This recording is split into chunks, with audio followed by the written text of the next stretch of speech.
warahmatullahi wabarakatuh. Saya Mila Rizky dari Prodi Pendidikan Islam Anak Usia Dini, Sekolah Tinggi Agama Islam Negeri Mandailing, Natal. Saya saat ini berada di semester 5. Nah, kali ini saya membuat video untuk memenuhi tugas mata kuliah saya, yakni penelitian tindakan kelas. Mari kita bahas apa itu PTK ataupun penelitian tindakan kelas. Jadi, PTK ini adalah suatu metode penelitian yang dilakukan oleh seorang guru ataupun seorang peneliti guna untuk meningkatkan ataupun mengembangkan kualitas pembelajaran. Nah, PTK ini yang menjadi objeknya ialah satu ruangan kelas saja. Sebelumnya, PTK ini menjadi suatu perdebatan karena beberapa ahli berpendapat bahwa PTK adalah suatu metode penelitian yang bersifat kuantitatif. Sebagian lagi berpendapat bahwa PTK itu adalah metode penelitian berupa kualitatif. Jadi, PTK ini adalah gabungan dari kuantitatif dan kualitatif. Nah, dalam penelitian tindakan kelas atau PTK ini bertujuan untuk mengembangkan ataupun memperbaiki kualitas pembelajaran yang ada. Nah, apa sih langkah-langkah yang ada dalam penelitian tindakan kelas? Mari kita bahas. Langkah pertama ialah identifikasi awal. Nah, setiap penelitian pasti perlunya ada dong identifikasi masalah. Di identifikasi masalah ini, seorang guru ataupun peneliti perlu merumuskan ataupun mengumpulkan masalah apa nih yang nantinya akan diteliti. Nah, misalnya ialah terkait kurangnya pemahaman siswa dalam pemberian materi yang dilakukan oleh seorang guru, atau mungkin kurang efektifnya strategi ataupun metode yang diterapkan.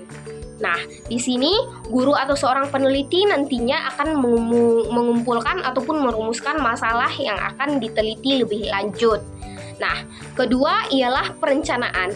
Nah, di langkah kedua ini setelah masalah telah dirumuskan, maka perlu perencanaan, yakni baik berupa strategi ataupun metode yang nantinya akan diterapkan guna untuk mencapai tujuan dari penelitian. Nah, di langkah ketiga ialah implementasi tindakan ataupun action.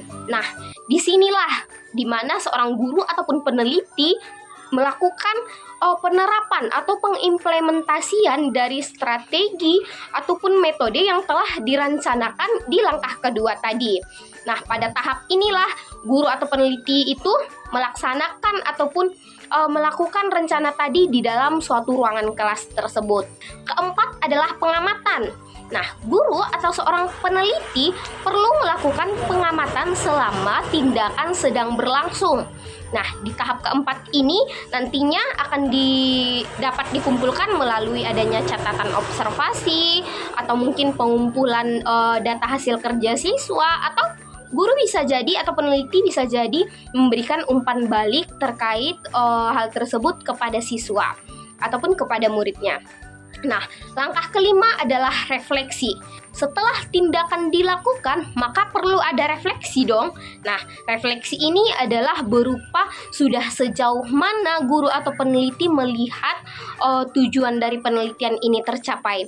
Nah, di sini perlu dilakukan untuk melihat apakah tujuan telah tercapai atau masalah telah teratasi guna meningkatkan kualitas pembelajaran tadi. Nah, apabila ternyata setelah dilakukan tindakan, sebelumnya telah dilakukan perencanaan tadi, nah ternyata tujuan belum tercapai, maka langkah terakhir ialah perlu ada siklus berulang.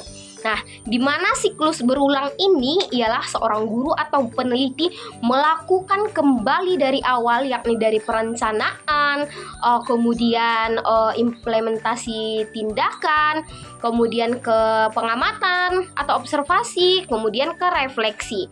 Nah, siklus ini nantinya akan berulang sampai siklus-siklus berikutnya. Misalnya, apabila nanti siklus pertama tidak berjalan dengan baik, maka bisa dilakukan siklus kedua, tetapi biasanya minimal siklus itu dilakukan sebanyak 2 kali.